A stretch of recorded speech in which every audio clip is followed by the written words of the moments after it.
DJT Stock Monday. Is DJT Stock a buy or not? Watch this 1 minute video till the end to find out. True media, okay, Trump media stock analysis today is very simple, like like pretty much the same charts that we did WAC.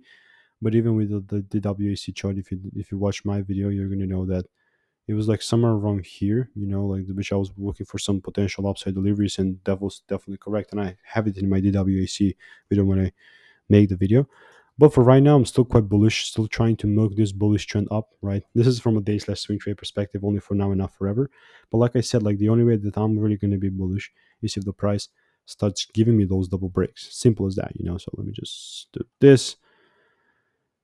If we fill in the gap, which I think we will, maybe tomorrow we just gap up off. Like we're not. I don't really know what's going to happen. But like, honestly, if the price gives me the rules in here, then and only then I'm really going to be bullish, and nothing other than that. So not financial advice. For a lot more resources and value, check out the first link in the description. I'll see you in the next one.